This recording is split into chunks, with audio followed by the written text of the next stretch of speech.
Hi, I'm Dr. Patricia Grabarek. And I'm Dr. Katina Sawyer, and welcome to Thriving at Work, a Worker Being podcast.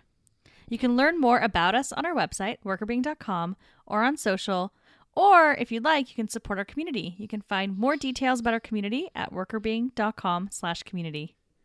So today we are going to be talking about work-life balance. And I know that this is a topic that plagues people because folks really want to find the secret to balance and how to create a more balanced life.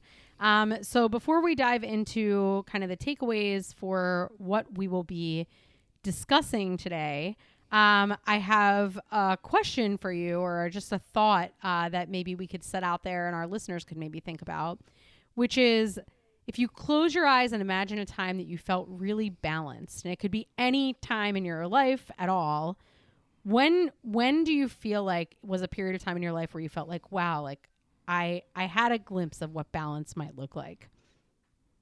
Ooh, this is such a good question. And I'm trying to think about that time. And honestly, it's like a weird answer. This is going to be such a weird answer. But it's probably going to get to the point of work-life balance looks different for everyone. I think it was when we first started Worker Being. Because I was in a position at the time where maybe like a year into starting Worker Being, like so earlier on. Because I was in a position that I was like really comfortable in, really understood well, and could do very easily and wasn't very taxing yet at that point, right? Because I had been in this role for a while and really I don't want to say mastered it, but I was doing well with it, right? And so that meant that my mental space was not being taken up by my full-time job outside of the work itself, which freed up my mental space for other things, which included Worker Being, which while I was maybe working more hours, like technically working more hours, Worker Being is obviously something I really care about. So I felt really good about the amount of balance between my work, my Worker Being stuff, what I was doing in my personal life, because everything was kind of where I wanted it to be. And I was spending the amount of time I wanted on each thing the way I wanted to. I feel like I haven't been always able to spend as much time on Worker Being as I've wanted to as of late. And so I think that makes me feel more out of balance than if I had more time to do other work. So I know that's like a terrible answer, but that's the truth. No, I think that's a great answer. And I think that makes a lot of sense. I mean, like, when I can't say that was the most balanced time for me, because if you'll remember when we were starting it, it was partially because I was like, I hate my job. I hate my life. But I think that makes a lot of sense. And I recall that as being true. So I feel like that's a good one. Mine actually is like maybe sadder. I don't know. But I was thinking back to actually when I was in like grade school and high school, like when I was younger. And I know that that's weird because you don't have that much of life. But what I was thinking about in that was like more so that I wasn't as like, I think I've grown more focused on like achievement and like work as being something that you do for more hours a day than things that you find enjoyable. And when I look back at like how I used to set up my time, I spent a lot of time like socializing. I spent a lot of time doing activities that I really liked. And I didn't really think about it as like competing with my achievement, or like, oh, I can't like do that because it'll take away from like my time to study or my time to like do these like things that are going to be helpful extracurricular for like college or whatever. Like I just kind of had like a different criteria for whether or not I was doing well, which was sort of like, am I happy and am I having fun? And I think like that criteria over time has shifted, which I think is probably true for everyone as they go into adulthood. But I think it's important to kind of remember, like, sometimes it's also a priority that you place on something that determines whether or not your balance is like there or not. So that's kind of what I was thinking about. And I'm sure there's been other times in my like adult life that things have been balanced, but I think it's interesting because you're talking a little bit about structure. I'm talking a little bit about mentality. And actually that relates pretty nicely to the article that I'm going to be reviewing today, which is a meta-analysis, which we talk about all the time on here, which is a bunch of studies that are sort of pushed together. And so just to give some like preview of the takeaways, they're not going to be maybe earth shattering to start, but I think the last one is super interesting to delve further into. So the Mm-hmm. first is that strain decreases your balance, and that's strain in how you see the world as well as the demands of your job. The second is that motivational environments and mindsets increase balance. So having more of a focus on the positive and having more resources on the job tend to create more balance. And the last one that we'll dive more into is that oftentimes when we think of balance, we think about getting rid of demands or decreasing conflicts that we have. But actually, resources and a focus on enrichment may be more of the key to experiencing balance than the latter. So, Ooh. or the former. Whatever it is. So in any event, those are the 3 takeaways that we're going to explore today.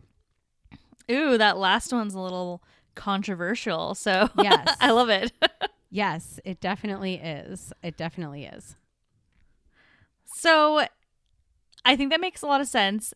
I can already see kind of where this is going, but I'd love to like break down each of them. So let's start with that first one. Do you have a little more detail there?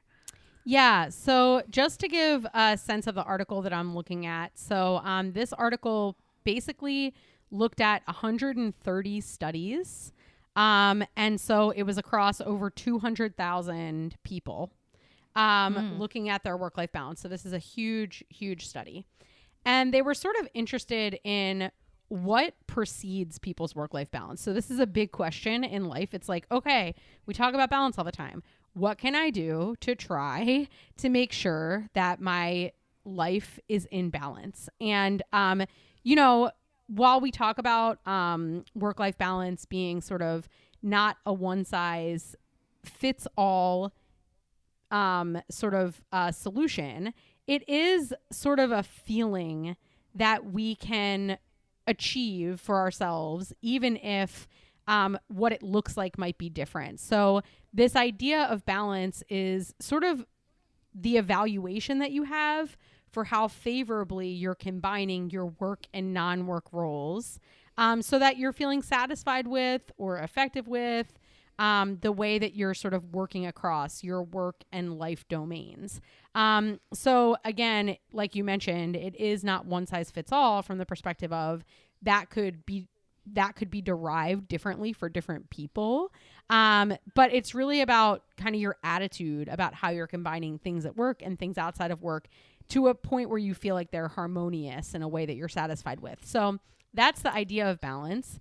And so they were curious kind of, okay, even though this might look differently for different people, what are some general averages or takeaways that we could kind of derive from all of these studies that have been done? If we look across the studies, what helps us to create balance? And so they started sort of with the negative piece of things. And what they found across all of these employees in the study and all of the different studies that have been done was that having more of a focus on the negative in life serves as a strain that decreases your balance. And in terms of negativity, things that cause strain, having more demands on your job also played a role in leading to greater levels of strain. And so that strain, things like job overload in particular, how many work hours you're participating in. So the idea that kind of you have too much to do and not enough time in which to do it in, that set of demands, in addition to sort of having a negative outlook on life, tended to decrease your balance. And so I can break down a little bit why that is, but the basic takeaway is it's a little bit about your mentality and a little bit about the type of job you're in that leads you to kind of get out of whack when we're talking about sort of negative things that detract from your balance. Mm-hmm.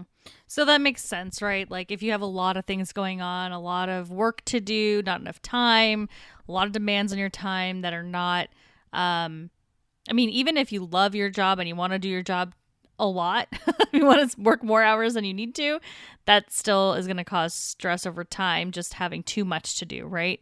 And then the negative attitude piece, the mentality piece is really interesting.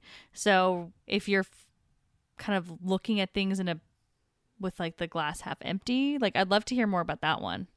Yeah. So, with regard to the personal characteristics, they looked at a personality trait called neuroticism, but then they kind of expanded it out and said, well, the bigger takeaway here is that if you're in a bad mood a lot, experiencing a lot of negative emotions, what ends up happening is you pay more attention to negative things in your environment. So, if I'm having a day where, you know, I've been set off on the course of my day in a bad mood, and then I get in the car and I get stuck in traffic, I'm more likely to be like, this traffic is horrible. Everything is bad about this traffic, right? Whereas if I started my day off in a positive mood, I might be like, I'm in traffic. That's kind of annoying, but like the birds are singing, or like, I like this song that's on the radio, right? So when we're in a negative mood, it kind of narrows our focus around what's bad in our environment. And we sort of become like fulfillers of the negative mood. Like we sort of seek out and find bad stuff in our environments. And so when you're in an environment that has a lot going on, it's very stressful, that causes you to experience lower balance. But then you might imagine that if you're in a negative mood and you're looking for like, and now another task that I have to do, or I hate doing this thing on the job, or I don't like to interact with this person, and you're really noticing more of those negative things around you, that's going to exacerbate the extent to which you're experiencing your environment as being overwhelming from a psychological, emotional perspective. So when you're in that mode, you're really more likely to like notice things that are knocking you out of balance, to focus on them more heavily. And then at the end of the day, you're more likely to say, you know what? Today was not a balanced day for me. A lot went wrong. Yeah, that makes sense. So then, like, correct me if I'm wrong, but it feels like some of the takeaways or things you can do for this specific finding is, you know, mindfulness is probably good practice if you're always in this negative space. Like, how can you start to reframe your experience to be more positive so you stop seeing all these negative things without the positives? But then also it sounds like trying to figure out like how to reduce that strain. So how can you take things off your plate? Yeah, absolutely. So if you're a manager, definitely thinking about how you can create more manageable jobs for people so that they're able to fit the demands of the job. So if people are constantly complaining to you that they're stretched too thin, that they don't know how they're going to get done all the work that they have to get done, that the team's operating too lean, like all of those things are really important things to pay attention to.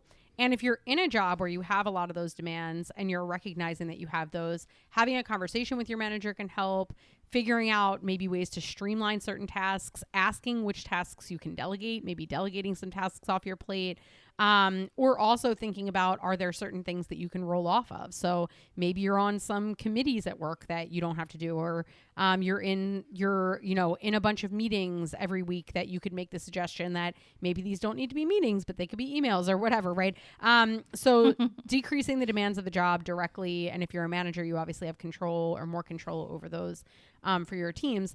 And then you mentioned two things for the negative in life. And I think mindfulness is great because it helps to put you sort of in a more present state that's more positively focused. So you can help to eliminate some of the things that you're holding on to over the course of the day that happened before, and really forget about what happened before and stay focused on what's happening in the present. And that can help you to get out of that negative mindset. But you also mentioned something else, which I actually hadn't thought about as a, potential solution, but it makes a lot of sense, which is this idea of reframing.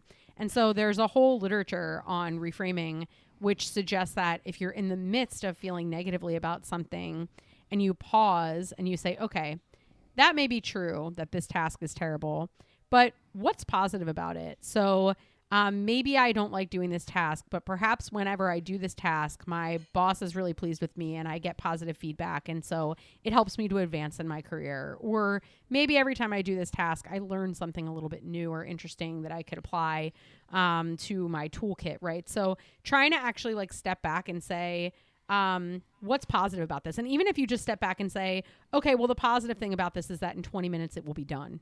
Right. That can sometimes be a more positive way of looking at something. So this idea of reframing can really help. So on one hand, these strains, whether that's job demands in terms of overwork hours that you're working that are just taking up too much time, or being in this negative mindset, there are ways you can sort of restructure or shake yourself out of that can help even a little bit to bring you back into balance.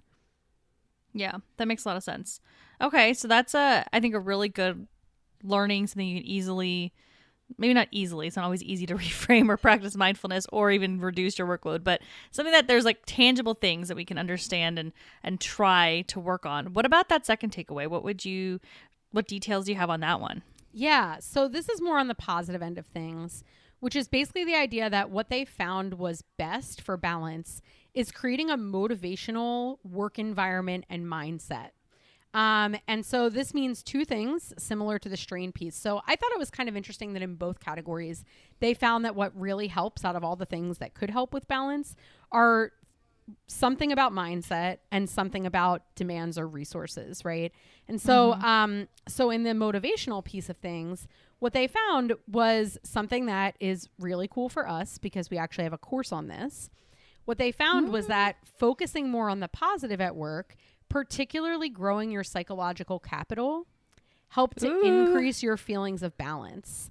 And so we've been talking for a long time about the importance of psychological capital on this show and in our course that is available online. And so the great thing about this takeaway around PsycCap, and PsycCap is made up of 4 components, which is optimism, self-efficacy, hope, and resilience. And the good thing about PsycCap is that you can grow it. It sounds like, well, how can I just make myself a more optimistic person, or how can I make myself a more hopeful person? Actually, there are ways that you can do that. It's a resource or a capacity. It's not a personality trait. And so when you grow your psychological capital, what ends up happening is in the face of challenges to your balance, you're more likely to feel like, okay, I can overcome these challenges, more resilience. You're also more likely to see the positive things around you. So just like I was talking about with a negative mentality, you're focused on like, well, what's bad about things? When you're in a more optimistic mood and you feel better about your ability to achieve tasks or goals, then you enter into the situation that you're in saying, oh, well, I can more easily see the positive parts of these things. I feel equipped to do this. So even if it's not my favorite task or things aren't going very well, I feel like I can overcome it and I can understand that there are some positive things associated with what I'm going through. And I feel like a better time period is probably on the horizon. And even if I face some challenges, I can bounce back from those. So PsycCap is really this really nice resource that you can grow and build that actually is, they find across all these studies, really, really key for increasing your work-life balance. That's amazing. I mean, we'll definitely link to our articles about it, our course. I love the concept of psychological capital, and it's actually very easy to do exercises and practice around it. So it just seems like I feel like I'm speechless because I'm like thrilled to hear that because that's so good. Yeah. Because that's something that you can easily implement. Like if you take our course, if you read through what we have to share, like you can take that and super easily take it to your teams and start working on it right away. It's not something that's cost prohibitive. It's not something that's really difficult to do. And you can go through these exercises to really start building your psychological capital and then impacting work-life balance. That's great. I love it. Yeah. Yeah. I was super excited when I read that too, because it's like, okay, awesome. Everybody's always talking about balance, but it seems like people don't really know how to get there. And so PsycCap is a great tool to get yourself into the mindset in which you're more likely to find balance. And then from a structural perspective, they found that things like job autonomy and social support ended up providing resources that were helpful for increasing balance. So again, if you're a manager, not micromanaging people is really important for helping them feel like they have balance. What is balance to you may not be balance to them. Letting people have more control over their schedule, when and how they do their work, helps people to find that balance, the right mix for them, right? How that balance can actually play out in a way that works for them. So, and if you're an employee and you don't have control over that, really thinking about ways in which you can actually at least gain a little bit more control over things that you might not be conscious about. So what are some dead areas or dead time that you have that you can convert more consciously into time that you're really spending in a conscious or thoughtful way to help replenish resources? Or, can you ask for more responsibility on the job? Or can you ask for some an arm's length of distance to try to, do things on your own? Have that conversation with your manager if you think they would be amenable. So just finding that control on the job, but also building those connections from a social support perspective. So when you feel like you have more support for people to help you kind of pick up the slack, brainstorm, get your tasks done, that also helps you to find greater balance because you're, feeling like you're not alone in getting done the things that you have to get done on the job. So you can also focus on building those connections, bonds. Remember, in a remote work environment, to still take time for that relationship building. And that goes for managers and employees alike. So just quick summary of this takeaway. Things you can do: build your psychological capital. We'll link to a bunch of resources on that. You can search for more job autonomy, or as a leader, give more autonomy to people. And then you can build your networks and social support and have people to support you so that you start to feel a little bit better about your balance. Yes. Awesome. Exactly. I love it. You got it. So far we know that being in a strainful mindset and a more demanding and straining job decreases your balance. Being in more of a motivational and resource rich mindset and having more resources on the job increases your balance. But now is like this interesting question around, well, kind of what's more important, right? And what they found, although there's quite a few details to what they found, the high level takeaway is that there may be reason to believe that resources and enrichment are a little bit more important for finding balance than demands and conflict. And when I'm talking about conflict and enrichment, I'm talking about sort of a focus on whether or not your work and your family are fighting with each other. Are they at odds with each other? Or whether or not you're in sort of a mode where you're thinking about the ways in which your work and your family enrich each other, or that actively you feel like they are enriching each other. So my work makes me better as a family member. My family makes me better as a employee.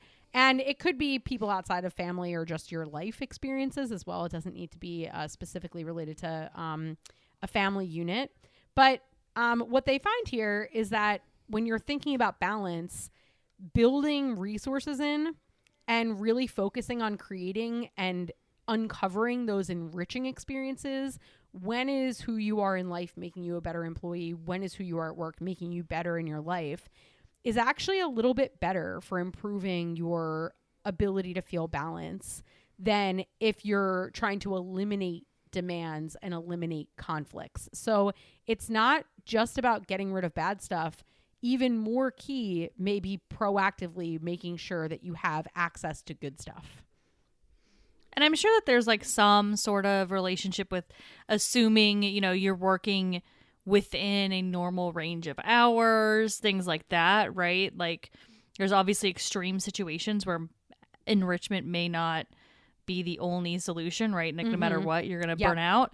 But that does make sense to me because if you're in a situation where you're working within a range of normal hours, trying to reduce all that strain, trying to reduce the conflict is like it can be an active act about a negative thing versus, again, that reframing piece, right? You could come in and be like, instead of like, these things are actively bad and I'm trying to get rid of them, you're now saying these things are actively good for me. This thing is going to help me here. This thing is going to help, enrich my family life, or this is going to help enrich my work life. Those types of things would put you more in that positive mindset. So it feels like the common thread is this mentality piece, right? It's not, assuming you're within a normal range of hours and work and your needs are being met like that. It seems like how you're approaching your work is really, really important. Yeah. And there was a negative relationship, meaning the more conflict that you felt, the lower your balance was. And there was a positive relationship between the more enrichment you felt, the higher your balance was. So it's not that the demands don't matter, but in terms of just like the magnitude of what mattered, it seemed like they found that the positive tends to create this like harmonious feeling. And you're right, like I think because what you're really asking about when you're asking people if they're in balance is, do you feel this feeling of harmony between your work and your life? And when people think back, or at least what they are surmising in the article, is that when people look back on whether or not their day was harmonious, they're looking back on times when they were able to make decisions about when and where they did their work. They're thinking about times when they had really good interactions with their coworkers. They're thinking about times when they really felt like, oh, you know what? I did this really great thing at work and I got to come home and tell my family about it. And that made everybody really proud of me, or made me feel really like a good role model for the people in my household. Or I had this really wonderful moment with a friend of mine where we were really authentic and vulnerable with each other. And then that made me realize that that's important for me to do with my team as well. That those were the kinds of things that people were thinking about when they were really focused on the harmony between their work and life, a little bit more than they were thinking about, well, am I in balance? I don't know. I was really annoyed by this thing, or I have, or, you know, I work too many hours. Those things were important as well. But it seems like a little bit more of a driver of whether people feel harmonious or whether or not people look back on their day and see these positive kind of bright spots. Yeah, that makes sense. So it sounds like, from a takeaways perspective, we're going to sum up everything that we've learned and what you should do. So if you're a manager, you help reduce strain by, you know, not overworking your people, reasonable expectations, reasonable hours. You help with providing resources that they need, like job autonomy, allowing people to kind of have control over their day and their work, and providing community and social support within the company. And then from an individual person perspective, it seems like there's a little bit more here. Like the first piece would be to reframe, to practice mindfulness, to try to be more positive if you're having negative responses to your work-life balance. Then from the positive perspective, building your psychological capital. I guess a manager can help with that too. But yes, building your psychological capital, kind of, again, now looking at things a little bit more positively, trying to reframe your situation. And then kind of that last piece is really around assuming you, generally speaking, have a decent work environment. If you're feeling at conflict, trying to find those enriching moments, trying to think back as to how things are working in a positive way will help you feel better, help you feel more harmonious versus dwelling on those moments or maybe you're not doing well. Yeah. If you're, yeah, that's perfect. That's a perfect summary. And if you're in a pinch and you have to think, okay, am I going to take time to try to decrease the negative, or am I going to take time to try to build the positive, or am I going to take time to focus on eliminating this conflict, or am I going to take time to focus on thinking about how these things might enrich each other? You might want to give a little bit more time to doing the positive resource building than trying to focus on the negative conflict elimination. It might give you a little more bang for your buck. Love it. I love it. And I hope that everyone can take some of these summaries away and really implement them in their lives and with their teams. I think going back to psychological capital, like, I think that kind of ties into that last theme too, right? Like being able to think about your skill sets broadly and how they might apply to multiple places. I think there's just so much positivity in this article. So I hope that there are some really great learnings. I think that there's a lot people can do. And maybe you just start with a couple of things and start with the positive. You're going to start with a few things from this article. Absolutely. And if you need help with that, you can find our course, which we'll link to. Yes. Well, thank you for sharing this article. Really appreciate it. I thought it was great. Thank you all for listening. If you need to reach out, have any questions, we'd love to hear from you. You can email us at contact@workerbeing.com. You can find us on our website. And as always, we'd love to see you in our community. So go check it out at workerbeing.com/community. Thanks for listening. Thriving at Work is hosted by us, Dr. Patricia Grabarek and Dr. Katina Sawyer, and produced by Allie Johnson.